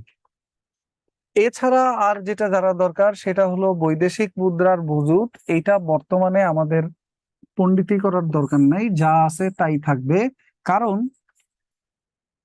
অর্থনৈতিক সমীক্ষায় যা আছে এটা আমরা দিব পরীক্ষা আসলে। আমাদেরকে জানতে চায় না এই ফেব্রুয়ারি মাসের অথবা জুলাই মাসের অথবা অক্টোবর মাসের রিজার্ভ কত আছে, এটা ভাইবার সময় জিজ্ঞেস করে যে গতকালকের পত্রিকায় বর্তমান রিজার্ভ সম্পর্কে কি বলা আছে, রিজার্ভ কত ডলার আছে। ওটা কিন্তু প্রিলিতে আসবে না। প্রিলিতে প্রশ্ন করে যে অর্থনৈতিক সমীক্ষা অনুযায়ী বর্তমানে রিজার্ভ কত, 32.26 বিলিয়ন ডলার। মূল্যস্ফীতি 9.24 এবং তফসিলি ব্যাংক আছে 61টি। আর বাকি অংশ আমরা অর্থনীতি নিয়ে যেদিন পড়বো ওই দিন পড়বো। এরপরে চলেন, এইখানে আর যে কথাবার্তা আছে এগুলো সব অর্থনীতির সাথে রিলেটেড, এগুলো নিয়ে আমরা অর্থনীতির দিন কথাবার্তা বলবো। আর এখানে আর কিছু নাই। এরপরে আসেন বাংলাদেশের জাতিগোষ্ঠী এবং উপজাতি সংক্রান্ত কথাবার্তা। স্যার জাতিগোষ্ঠী নিয়ে প্রথম যে কথাটা সেটা হলো ওনাদের সম্পর্কে বলা আছে কোথায়? সংবিধানের 23-এর ক নাম্বার অনুচ্ছেদে এইখানে বলা আছে ক্ষুদ্র জাতিগোষ্ঠী নাকি না ক্ষুদ্র নৃগোষ্ঠী ও জাতিসত্তার সংস্কৃতি। ক্ষুদ্র নৃগোষ্ঠী, নৃ মানে হলো মানুষ, বা ক্ষুদ্র মানব গোষ্ঠী ও জাতিসত্তা, এদের সংস্কৃতি। এইটা বলা আছে সংবিধানের 23-এর ক নাম্বার অনুচ্ছেদে, ক্ষুদ্র নৃগোষ্ঠী ও জাতিসত্তার সংস্কৃতি। 23-এর ক নাম্বার অনুচ্ছেদে বলা আছে ক্ষুদ্র নৃগোষ্ঠী ও জাতিসত্তার সংস্কৃতি। এটা হলো প্রথম কথা। এরপরে আসেন এই উপজাতি কারা। উপজাতি হলো এমন একটা জাতিগোষ্ঠী যারা দেশের মূল জনসংখ্যার অনেক ছোট্ট একটা অংশ, কিন্তু এদের নিজস্ব সংস্কৃতি আছে, নিজস্ব সমাজ ব্যবস্থা আছে এবং নিজস্ব একটা ধর্মীয় রীতিনীতি এরা অনুসরণ করে। তাই এদেরকে বলা হয় উপজাতি, জাতির একটা ছোট অংশ, অথবা এদেরকে বলা হয় ক্ষুদ্র নৃগোষ্ঠী। তো এইটা পরীক্ষায় আসছিল যে উপজাতিদেরকে সংবিধানে কি বলে উল্লেখ করা হয়েছে। তো সংবিধানে এদেরকে বলা হয়েছে ক্ষুদ্র নৃগোষ্ঠী। এইবার আসেন এদের সম্পর্কে প্রথম কথা হলো এদের বসবাস কোথায় আছে। দ্বিতীয় কথা হলো এদের উৎসবগুলোর নাম কি কি। তৃতীয় কথা হলো এদের কার কি ধর্ম আছে। চতুর্থ কথা হলো এদের কার কি ভাষা আছে। পঞ্চম কথা হলো এদের যে অঞ্চল বা গ্রামগুলো সেইগুলোকে কোনটাকে কি নামে ডাকা হয়। এই কয় ধরনের প্রশ্ন উপজাতিদের সম্পর্কে বিসিএস পরীক্ষায় বিগত পরীক্ষাগুলোতে হয়ে আসছে। বসবাস, ধর্ম, গ্রাম, উৎসব, ভাষা, এই ধরনের জিনিসগুলো এদের নিয়ে প্রশ্ন করে। এছাড়াও এদের সম্পর্কে বেসিক তথ্য, আদিবাসী যারা কোনো একটা স্থানে অনেক লম্বা সময় ধরে বসবাস করছে, আদিবাস, আদি মানে অনেক আগে, আদিতে এইখানে বসবাস করত এই জাতিটা, সবার আগে এসে বসবাস করা শুরু করেছে যারা, ওই ধরনের জাতিগুলোকে বলা হয় আদিবাসী। বাংলাদেশ কখনোই উপজাতিদের সম্পর্কে আদিবাসী শব্দটা ব্যবহার করে নাই, কারণ তাইলে ওই এলাকার হকদার তারা হয়ে যায়। বুঝতে পারছেন? তাহলে ওই এলাকার বাসিন্দা তারা হয়ে গেলে তারাই হকদার ওই এলাকায় থাকার। তো আসেন এইখানে আমরা প্রথম ওনাদের সম্পর্কে গুরুত্বপূর্ণ কিছু তথ্য লিখে দিচ্ছি। বাংলাদেশে বর্তমানে উপজাতীয় জনসংখ্যা কত? বাংলাদেশে বর্তমানে উপজাতীয় জনসংখ্যা কত? উপজাতীয় জনসংখ্যা হলো 16,50,000। এই 16,50,000 খামা কেন? 16,50,159 জন। এইটা গেল একটা উপজাতীয় জনসংখ্যা। দ্বিতীয়টা যেটা উপজাতীয় জনসংখ্যার পরে সেটা হলো উপজাতীয় যে জাতিগোষ্ঠীগুলো, সেখানে মোট উপজাতি আছে কয়টা? মোট উপজাতি আছে বর্তমানে বাংলাদেশে বসবাসকারী 50টি, এবং এদের উপজাতিদের ভাষা আছে বর্তমানে 41টি। উপজাতিদের ভাষা আছে 41টি, এবং এদের মধ্যে পার্বত্য চট্টগ্রামে বসবাসকারী উপজাতি, পার্বত্য চট্টগ্রামে বসবাসকারী উপজাতির সংখ্যা, বসবাস লিখে দিই আমরা আবার, পার্বত্য চট্টগ্রামে বসবাসকারী উপজাতির সংখ্যা 13টি উপজাতি, এবং উপজাতীয় সাংস্কৃতিক প্রতিষ্ঠান আছে 9টি। উপজাতীয় সাংস্কৃতিক, সর্বশেষ 2007 সালে একটা উপজাতীয় সাংস্কৃতিক প্রতিষ্ঠান হয়, রাখাইনদের কালচারাল একাডেমি, যেটা হয় আপনার রাঙামাটিতে। তো এদের উপজাতীয় সাংস্কৃতিক প্রতিষ্ঠান আছে রাঙামাটি না, সরি, কক্সবাজারে আছে হলো 9টি। উপজাতীয় সাংস্কৃতিক প্রতিষ্ঠান আছে 9টি। এই কয়টা হলো উপজাতিদের সম্পর্কে সংখ্যায় তথ্য। এটা হলো উপজাতিদের সম্পর্কে সংখ্যায় তথ্য। এইটুকু লেখা হলে বলেন। জি স্যার, হয়েছে। ডান স্যার, হয়েছে। এবং আরেকটা জি কথা, স্যার। ভালো কথা, সেটা হলো উপজাতীয় ভাষায় বই বের হয়েছে কয়টি উপজাতির ভাষায়? উপজাতীয় ভাষায় 2017 সাল থেকে বই বের হওয়া শুরু হয়, এবং এ যাবৎকালে 5টি উপজাতীয় ভাষায় বই বের হয়েছে। 5টি উপজাতির ভাষায় বই বের হয়েছে। এরপরে যদি আমরা বলি উপজাতিদের সম্পর্কে, প্রথম যে কথাটা সেটা হলো জনসংখ্যায় সর্ববৃহৎ উপজাতি হলো চাকমা, দ্বিতীয় সর্ববৃহৎ উপজাতি হলো মারমা, তৃতীয় সর্ববৃহৎ উপজাতি হলো ত্রিপুরা, চতুর্থ সর্ববৃহৎ উপজাতি হলো সাঁওতাল। জনসংখ্যায় শ্রেণীবিন্যাস বললাম। জনসংখ্যায় সবচেয়ে বড় উপজাতি হলো চাকমা, প্রায় 7 লাখের মতো। এরা একারা। ইয়ে হয়ে যাবে, কোথায় যাবে? ওই, আমার না হয় ব্যস্ততা আছে, তোমার কি ব্যস্ততা? তো এরপরে দেখেন, এখন এমন একটা জায়গা, এমন একটা কাজ, একসাথে দুধও দিয়ে গেছে, চাও দিয়ে গেছে, কোনটা খাবো? দুটাই ঠান্ডা হয়ে যাবে ওয়েট করলে। কোনটা খাবো? আগে দুধ খাওয়া উচিত নাকি আগে চা খাওয়া উচিত বলেন? তো দুইটা মিক্স করে ঠান্ডা খেয়ে হতে নেন। ঠান্ডা হতে দেরি লাগবে। এটা গ্রিন টি, এটার সাথে দুধ মিলাইলে ভালো লাগবে না। আর দুধও এক মগ আছে, এখন কোনটা আগে খাওয়া উচিত বলেন, একটা মতামত দেন। স্যার, দুধের মধ্যে সব পুষ্টি থাকে, তাই দুধটাই। দুধের মধ্যে কোন পুষ্টি উপাদান নাই? সব ধরনের পুষ্টি থাকে এজন্য। এখন কোনটা আগে খাওয়া উচিত সেটা বলেন। মতামত চা। মানে চা আগে খাওয়া উচিত, ভেরি গুড। চলে গেছে। আমি এটা কালকে কইতেছি যে এটা বন্ধ, এটা দরকারই নাই।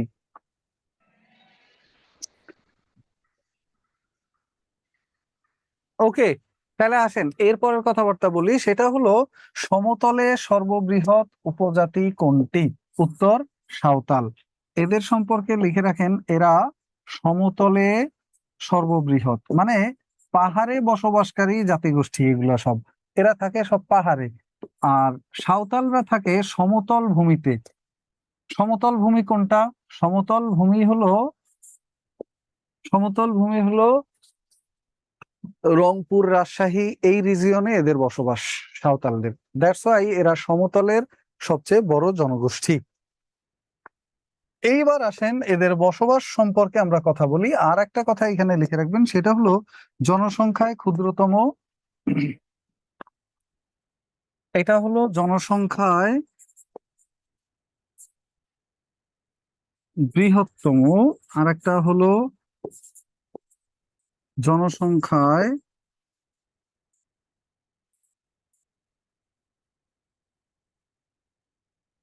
ক্ষুদ্রতম। ক্ষুদ্রতম হলো ভিল নামে একটা উপজাতি আছে, আর বৃহত্তম হলো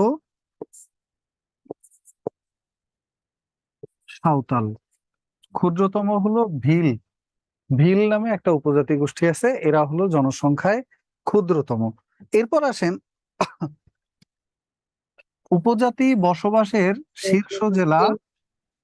জনসংখ্যা বৃহত্তম চাকমা প্রথম। সরি সরি, আমি ওইদিকে তাকাইতে তাকাইতে একটু আগে যা বলতেছিলাম সে রেখে সাঁওতাল বলতেছি একটা, লিখতেছি আর একটা।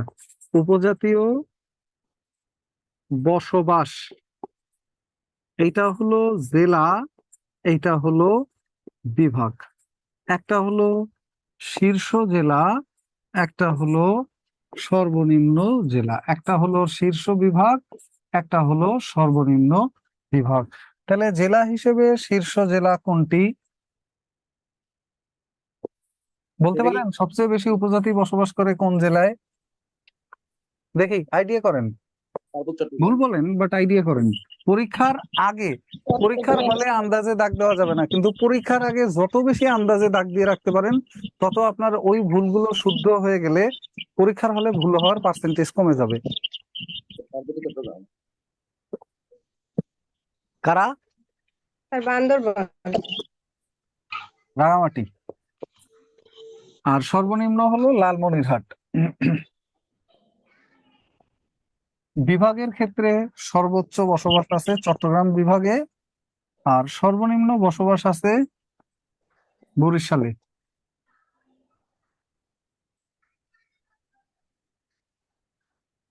ওকে। স্যার প্রথম উপজাতীয় সাংস্কৃতিক প্রতিষ্ঠান কোনটা? বিরিশিরি নেত্রকোনা 1977 সালে প্রতিষ্ঠিত হয়। এটা হলো প্রথম উপজাতীয় সাংস্কৃতিক প্রতিষ্ঠান। প্রথম উপজাতীয় সাংস্কৃতিক প্রতিষ্ঠান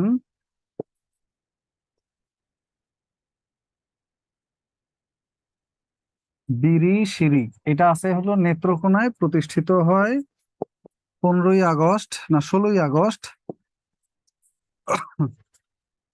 1977। 1977 বিরিশিরি নেত্রকোনা লিখছেন। এরপরে যেটা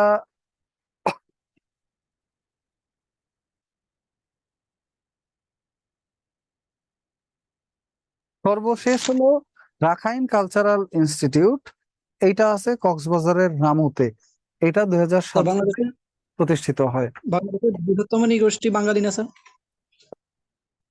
হ্যাঁ, সর্বশেষ উপজাতীয়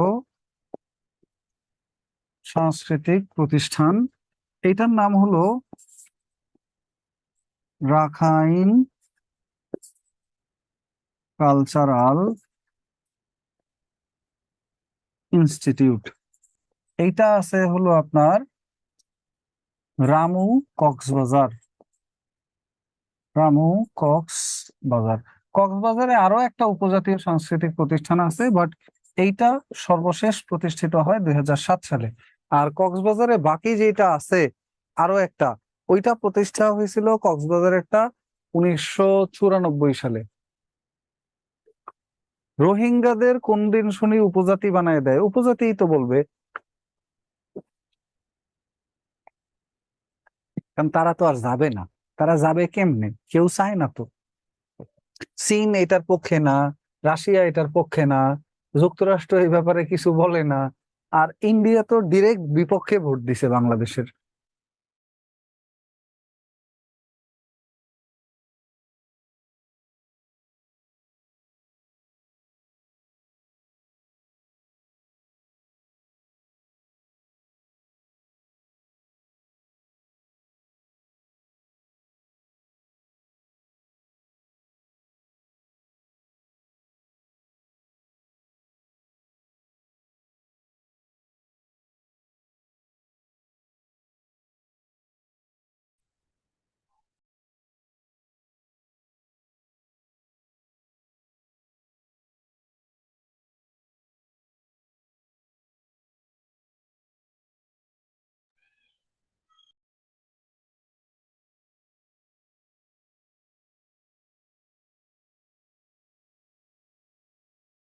10% দাম দিয়ে দিলেই হবে। ওকে, নেটওয়ার্ক চলে গেছিল। এরপরের কথাবার্তা কি? পরের কথাবার্তা হলো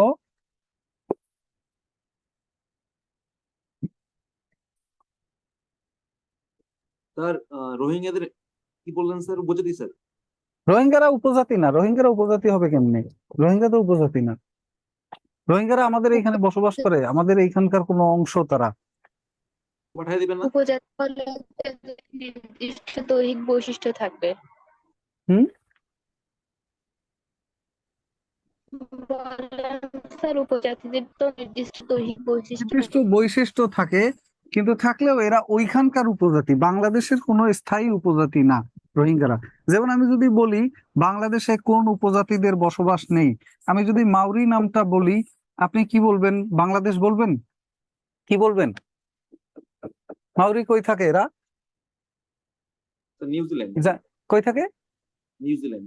নিউজিল্যান্ড। নিউজিল্যান্ড। কেন বাংলাদেশ বলবেন না? এদের যদি নিউজিল্যান্ড 500, 1000, 5 লাখ মানুষ এসে বাংলাদেশে থাকা শুরু করে, তাহলে কি এরা বাংলাদেশের উপজাতি হয়ে যাবে? হবে না, কারণ এরা স্থায়ীভাবে এখানে থাকে না। দ্যাটস ওয়াই আমাদের রোহিঙ্গারা উপজাতি না। এরপরে আসেন উপজাতিদের বসবাস।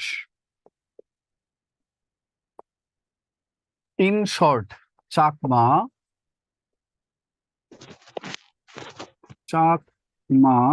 মারমা, রাখাইন এবং হলো ত্রিপুরা। এদের বসবাস আছে কোথায়? এদের বসবাস আছে চট্টগ্রাম, পার্বত্য চট্টগ্রাম এবং হলো কক্সবাজারে। চট্টগ্রাম। সবার in general, Chakma, Marma, Rakhine সবার ইন জেনারেল বসবাস আছে চট্টগ্রাম, পার্বত্য চট্টগ্রাম এবং কক্সবাজারে। But the fact is, Marma এবং রাখাইন এদের আলাদা করে বসবাস আছে আবার ওই জেলার পাশাপাশি পটুয়াখালীতে। এদের আলাদা করে বসবাস আছে পটুয়াখালীতে। মানে ওইখানেও থাকে, আবার কিছু কিছু এদের লোকজন পটুয়াখালীতেও বসবাস আছে। ঠিক তেমনি ত্রিপুরারও কিছু লোকজন বসবাস আছে হলো আপনার, ত্রিপুরারও কিছু লোকজনের বসবাস আছে আপনার কুমিল্লা, নোয়াখালী, ঢাকা এবং ফরিদপুর জেলায়। ওইখানে তো থাকেই, এর পাশাপাশি এই জেলাগুলোতেও এদের বসবাস আছে। দেখা যায় এই কালিটা, কুমিল্লা, নোয়াখালী, ঢাকা, ফরিদপুর, এইখানে ত্রিপুরাদের বসবাস আছে। দেন আমি এক কথায় বলে দিচ্ছি যে মণিপুরী সম্প্রদায় এদের এবং খাসিয়া সম্প্রদায় এদের, এই দুইটা উপজাতির বসবাস আছে সিলেট রিজিয়ন।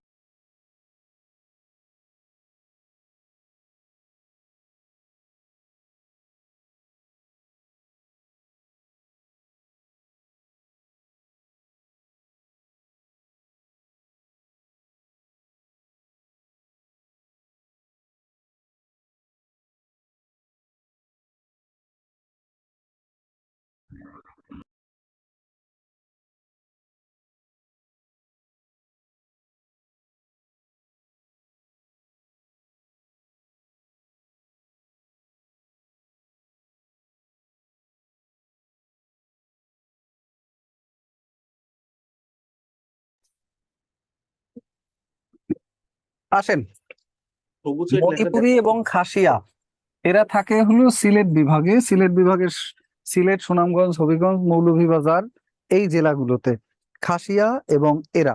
আরেকটা সম্প্রদায় হলো আমাদের গারো এবং হাজং। গারো এবং হাজং ইন জেনারেল, আমি জেলার নাম লিখলাম না, তাহলে কনফিউজিং হয়ে যাবে, কারণ দুই একটা জেলায় কম বেশি এদের বসবাস আছে, মিসিং আছে, ওইটা আর একটু ডিপলি পরে জানবেন, তাহলে আর এলোমেলো হবে না। গারো আর হাজংদের বসবাস আছে ময়মনসিংহ বিভাগ এই রিজিয়নে। ময়মনসিংহ এই রিজিয়নে এদের বসবাস। ময়মনসিংহ বিভাগ ইন জেনারেল। এবং এইটার মধ্যে আবার গারোদের এক্সট্রা করে বসবাস আছে টাঙ্গাইলে। টাঙ্গাইল, ময়মনসিংহ, নেত্রকোনা, শেরপুর এই অঞ্চলগুলোতে টাঙ্গাইলেও এদের বসবাস আছে। টাঙ্গাইলটা ময়মনসিংহ বিভাগের মধ্যে না, টাঙ্গাইল ঢাকা বিভাগের মধ্যে জেলা। এই হলো কথাবার্তা। এরপর ইন জেনারেল দেখবেন এইভাবে মনে রাখাটা অনেক ইজি।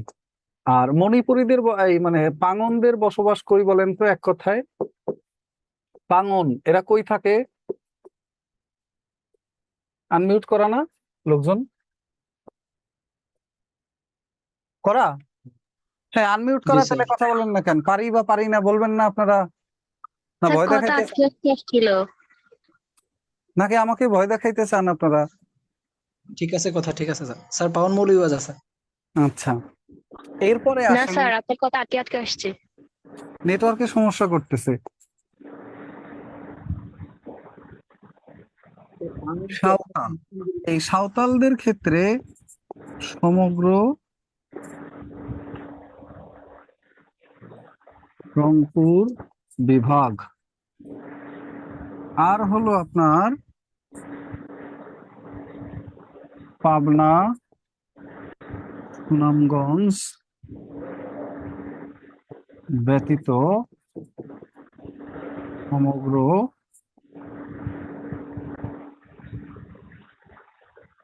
রাজশাহী বিভাগ, সমগ্র রংপুর এবং রাজশাহী বিভাগে বসবাস আছে সাঁওতালদের। বাট সাঁওতালরা এর বাইরে আরেকটা জেলা, মানে দুইটা জেলা, পাবনা এবং সুনামগঞ্জে রাজশাহী বিভাগে এদের বসবাস নেই। এইটা ছাড়া পুরা রাজশাহী এবং রংপুর বিভাগে সব জায়গায় এদের বসবাস আছে সাঁওতালদের। এবং এরা সমতলের সবচেয়ে বড় জনগোষ্ঠী। লিখছেন? এই কয়টা উপজাতির বসবাস জানলেই হবে। এছাড়া আরো আছে মুরো, মুরং, সিয়াসত, এদের সবার বসবাস আছে। এরপর হলো তনচঙ্গা, বনযোগী, পাংখোয়া, এদের সবার বসবাস আছে চট্টগ্রাম এবং পার্বত্য চট্টগ্রাম অঞ্চলে। চট্টগ্রাম এবং পার্বত্য চট্টগ্রাম অঞ্চলে, ওইগুলো আমাদের দরকার নেই। এরপরে আসেন এদের ধর্ম সম্পর্কে যদি আমরা কথাবার্তা বলি। ধর্ম কার কি বলেন? স্যার কোন উপজাতিতে মুসলিম ধর্ম? প্রথম ধর্ম যদি আমরা বলি, খাসিয়া, গারো, লুসাই, এদের ধর্ম কি? খাসিয়া খ্রিস্টান, দুইটা শব্দের মধ্যে মিল আছে না? লুসাই খ্রিস্টান, ওইখানেও দন্তাস্ব, এখানেও দন্তাস্ব, দেখেন মেলে কিনা। আর গারোরা, এদের ধর্ম হলো খ্রিস্ট ধর্ম। এরপর আসেন বৌদ্ধ ধর্মের অনুসারী হলো চাকমা, মারমা, রাখাইন। এরা চাকমা, মারমা, রাখাইন, এরা হলো বৌদ্ধ ধর্মের অনুসারী।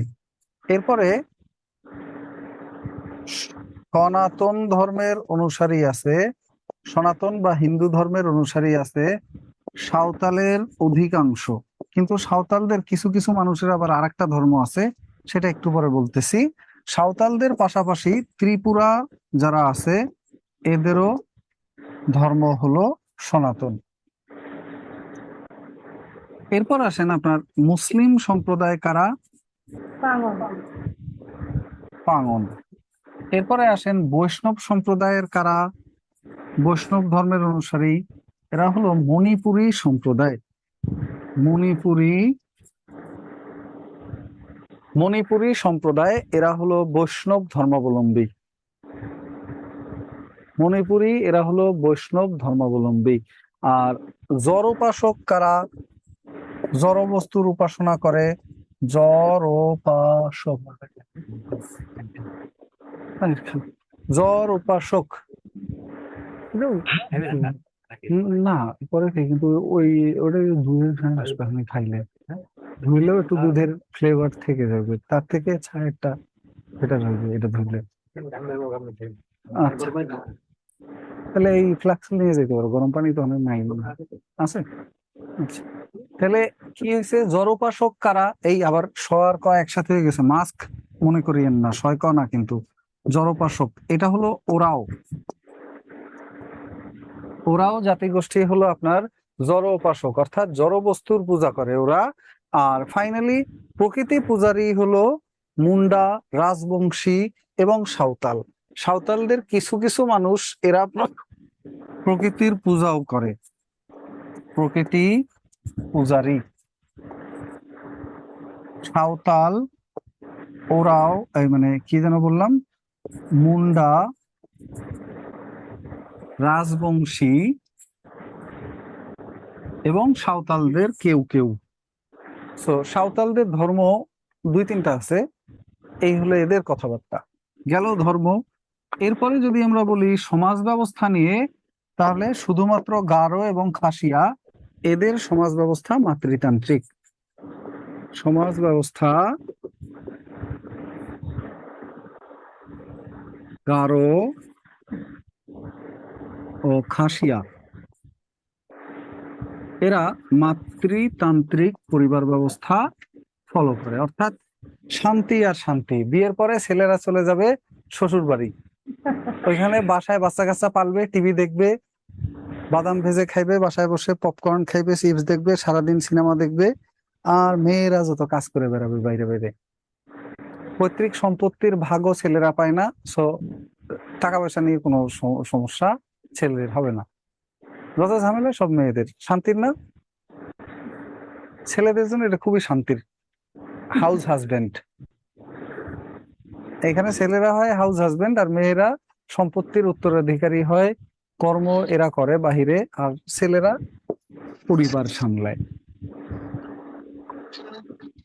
ওকে, সমাজ ব্যবস্থা আর সবার পিতৃতান্ত্রিক, এই দুইটাই শুধুমাত্র মাতৃতান্ত্রিক।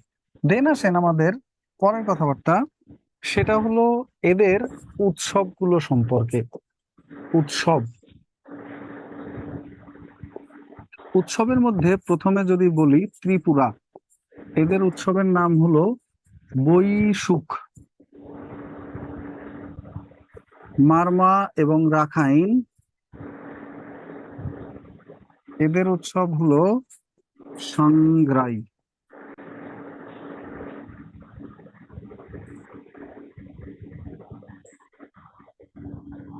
সাঁওতালদের উৎসব হলো,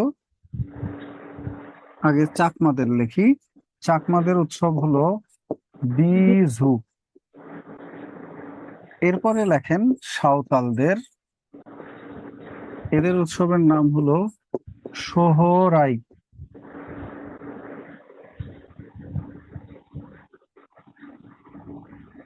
এরপরে লেখেন গারোদের উৎসব, এটা হলো ওয়ান গালা।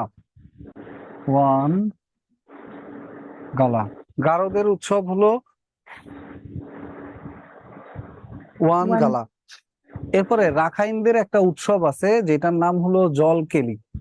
রাখাইনদের একটা উৎসব আছে যেটার নাম হলো জলকেলি। জলকেলি,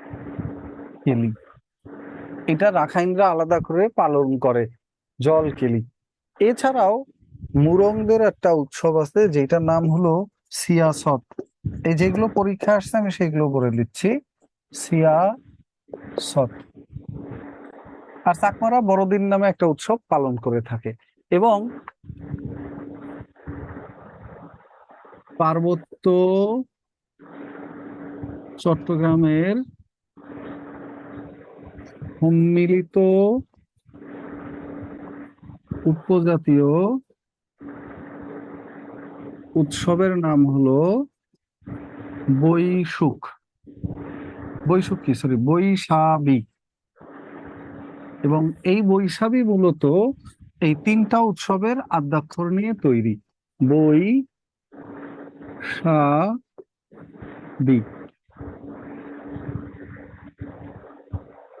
ক্লিয়ার? স্যার এগুলা ছাড়া যে বাকি অন্যান্য ওই উপজাতি ওগুলা কি স্যার পড়া লাগবে না? উপজাতি আছে 50টা, সব কি আপনি পড়ে মনে রাখতে পারবেন? আর সবার নিজস্ব উৎসব নাইও, এবং যত পরীক্ষায় প্রশ্ন আসছে ওনাদের সম্পর্কেই প্রশ্ন আসছে। Okay sir. এরপরে আসেন এখন উপজাতির উপরে তো আর আমরা পিএইচডি করতেছি না, আমাদের কাজ হলো পরীক্ষা কোনোভাবে ট্যাকেল দেওয়া। সর্বশেষ যেটা সেটা হলো উপজাতিদের ভাষা। ত্রিপুরাদের ভাষা হলো কক বরক, এদের ভাষায় বই আসছে। ত্রিপুরাদের ভাষা হলো কক বরক। গারোদের ভাষা মানরি, গারোদের ভাষা আচিক খুশিক মান্দি। ওরাওদের ভাষা কুরুক, ওরাও যারা আছে এদের ভাষা হলো কুরুক হবে। এরপর আসেন চাকমাদের ভাষা, যেটা সেই ভাষাটার নাম হলো মনখেমের। চাকমাদের ভাষা মনখেমের, চাকমা ভাষার নাম হলো মনখেমের।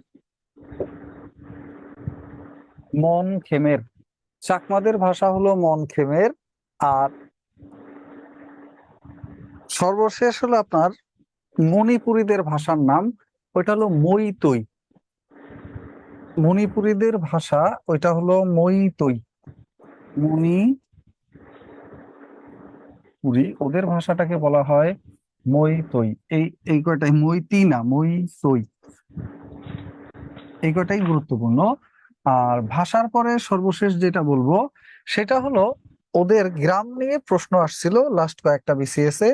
ওদের গ্রাম এবং গ্রাম প্রধান, কয়েকজনের গ্রাম এবং গ্রাম প্রধান নিয়ে প্রশ্ন আসছিল।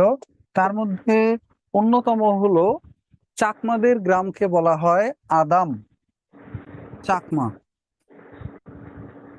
এরপরে চাকমাদের গ্রাম প্রধানকে বলা হয় আদাম।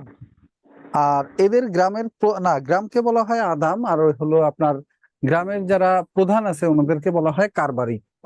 গ্রামকে বলা হয় আদাম এবং প্রধানকে বলা হয় কারবারি। চাকমাদের যে গ্রাম প্রধান তাদেরকে বলা হয় কারবারি। এবং মারমাদেরকে যারা গ্রাম আছে, মারমা গ্রাম, এইটাকে বলা হয়, মারমা গ্রামকে বলা হয় রোয়াজা। এবং এদের গ্রাম প্রধানকেও বলা হয় রোয়াজা, রোয়াজা। এবং চাকমাদের কিন্তু হয় আপনার একটা বড় সার্কেল আছে, যেই সার্কেলে ফাইনালি সার্কেল রাজা থাকে একজন। হ্যাঁ, এরপরে মারমাদ রোয়াজার পরে আর একটা উপজাতি সম্পর্কে লিখবেন যেটা হলো খাসিয়া। খাসিয়াদের গ্রামকে বলা হয় পুঞ্জি, কিন্তু এদের স্পেসিফিক ওরকম কোনো গ্রাম প্রধানের নাম থাকে না। খাসিয়া, এইটা পরীক্ষায় প্রশ্ন আসছিল, খাসিয়াদের গ্রামগুলোকে কি নামে ডাকা হয়? উত্তর, এদের গ্রামগুলোকে বলা হয় পুঞ্জি। খাসিয়াদের যে গ্রাম এটাকে বলা হয় পুঞ্জি। এরপরে ত্রিপুরা যারা আছে ওদের গ্রামগুলোকে বলা হয় পাড়া, এবং ওদের এইটারও কোনো গ্রাম প্রধান স্পেসিফিক করে থাকে না। ত্রিপুরা, এদের গ্রামগুলোকে বলা হয় পাড়া। ওকে। আর সর্বশেষ সাঁওতাল যারা, ওনাদের গ্রাম প্রধান থাকে কিন্তু গ্রামের স্পেসিফিক কোনো নাম থাকে না। ওনাদের প্রধান আছে সাঁওতাল, ওদের গ্রামের প্রধান আছে কিন্তু গ্রামের স্পেসিফিক নাম থাকে না, গ্রাম প্রধানকে বলে ওরা মাঝি। এই হলো ওদের গ্রাম ও গ্রাম প্রধান সম্পর্কে সংক্ষিপ্ত তথ্য।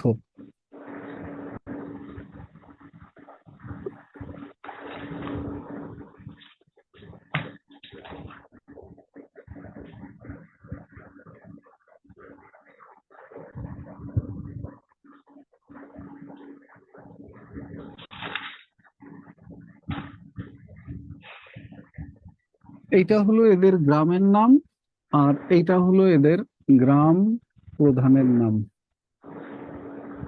একটা হলো গ্রাম আর একটা হলো গ্রাম প্রধান। আর এইখানে আরেকটা তথ্য জানতে হবে, সেটা হলো পার্বত্য চট্টগ্রাম শান্তি চুক্তি। পার্বত্য চট্টগ্রাম শান্তি চুক্তি, এই শান্তি চুক্তিটা হয় কত সালে? 2রা ডিসেম্বর 1997। কার কার মধ্যে হয়? সন্তু লারমা এবং আবুল হাসানাত আব্দুল্লাহ। আবুল হাসানাত আব্দুল্লাহ।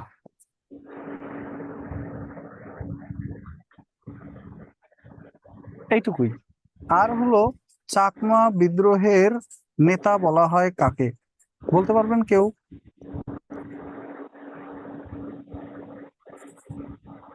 এবং সাঁওতাল বিদ্রোহের নেতা বলা হয় কাকে? এই দুইটা প্রশ্ন আপনারা উত্তর দেন। এই দুইটাই আজকের দিনের শেষ প্রশ্ন। চাকমা বিদ্রোহ এবং সাঁওতাল বিদ্রোহ, এই দুইটা বিদ্রোহ ব্রিটিশ বিরোধী বিদ্রোহ, এবং এইখানে উপজাতিদের মধ্যে সবচেয়ে বড় বিদ্রোহ এই দুইটা বিদ্রোহ। এই দুইটা বিদ্রোহ হয় কখন এবং কারা এটার নেতা ছিল, নাম কি আপনারা কখনো শুনছেন কিনা বলেন। রায়ান আহসান, কি বলতে চাচ্ছেন ভাই, একটু বলেন। তো বলতে চাচ্ছেন তো ওই যে মুসলিম উপজাতি ছিল, ওটা মুসলিম পাঙ্গন, পাঙ্গন। মুসলিম হলো পাঙ্গন। উপজাতি আছে তারা মুসলিম স্যার। ওকে, এই সব উপজাতিদের সম্পর্কে জাস্ট মোটামুটি আইডিয়া রাখবেন, কিন্তু সবারটা এত ডিটেলসে পড়ার দরকার নাই। তো এখানে সাঁওতাল বিদ্রোহ হয় পরে 1885 সালে, আর 1776 সালে হয় চাকমা বিদ্রোহ। 1776 মানবেন্দ্রনাথ স্যার, হ্যাঁ, মানবেন্দ্রনাথ রায়মানা স্যার, বোঝা যায় না, কথা ভেঙে আসে, মানবেন্দ্রনাথ আবারও ভেঙে যায় আপনার কথা, নেটওয়ার্কের সমস্যা করে। মানবেন্দ্রনাথ মা বোধহয় এরকম কিছু বলে। কিন্তু বিদ্রোহ কি ইলামিত্র? না না, কাছাকাছি গেছিলেন, ইলামিত্র না। চাকমা বিদ্রোহের নেতা কে?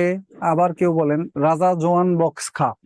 চাকমা বিদ্রোহের নেতা হলো রাজা জোয়ান বক্স খা। আর সাঁওতাল বিদ্রোহের নেতা হলো সিধু ও কানু। সিধু ও কানু, এরা ব্রিটিশ বিরোধী আন্দোলনে সরাসরি অংশগ্রহণ করছিল। সিনেমা দেখছেন না? সিনেমা দেখেন কে কে? কেউ আছেন সিনেমা দেখেন এরকম? স্যার এখন তো দেখার টাইম নেই। ট্রিপল আর, আর আর আর দেখছেন কেউ? একজনও নাই। ওহো, যাই হোক, এই হলো এনাদের সম্পর্কে ফাইনাল কথাবার্তা। এরপরও আরো অনেক অনেক কথাবার্তা আছে, ওইগুলো জাস্ট রিডিং করবেন, বাট কোনোটাই আপনারা মুখস্থ করার দরকার নাই। এই অংশ দিয়ে যেন আমি যেটুকু লিখে দিলাম এইখানে একটা তথ্য মিস না হয়, পরীক্ষা আসলে যাতে ভুল না করেন। আর বাদ বাকি যা আছে সবটা রিডিং করবেন, জানবেন, এবং এমসিকিউ গুলো সব অবশ্যই সলভ করবেন। এই হলো আজকের মতো কথাবার্তা। তাহলে আমরা এখানেই বিদায় নিব। ভালো থাকবেন, সুস্থ থাকবেন, দেখা হবে ইনশাল্লাহ পরবর্তী দিন অন্য কোনো ক্লাসে। সেই পর্যন্ত অনেক অনেক শুভকামনা। ওকে, স্যার। দেখা শেষ। একটা প্রশ্ন ছিল। স্যার একটা কথা ছিল। বলেন। আর একটা কথা ছিল। স্যার হচ্ছে আপনি যে আন্তর্জাতিক বিষয়াবলীর হচ্ছে একটা মানচিত্রের উপরে একটা ক্লাস নিয়েছিলেন, নেক্সট ক্লাসটা যদি মানচিত্রের উপর আরেকটা দিতেন তাহলে ভালো হতো। কেন, আন্তর্জাতিক ক্লাস তো চলতেছে, স্যার ক্লাস নিতেছে না? স্যার নিচ্ছে কিন্তু মানচিত্র তো ওইভাবে বুঝায় দেয় না। আপনি যেভাবে মানচিত্রটা বুঝায় দিছিলেন অনেক দূর আগায় গেছিলাম, কিন্তু আরেকটা নিলে মনে হয় মানচিত্রটা পুরোটাই কভার হয়ে যেত। সমস্যা নেই, স্যারকে বললে স্যার ইনশাল্লাহ মানচিত্রটা বুঝাই দিবেন। স্যার যেন তাহলে মানচিত্রের উপরই আরেকটা ক্লাস নেয় স্যার। হ্যাঁ, ওই আপনারা আপনাদের টেলিগ্রাম গ্রুপে বললে স্যার ইনশাল্লাহ নিয়ে নিবে। Okay sir, thank you. আচ্ছা, ওয়েলকাম। ঠিক আছে, ভালো থাকেন, তাহলে আজকের মতো এখানেই বিদায় নিচ্ছি। আল্লাহ হাফেজ।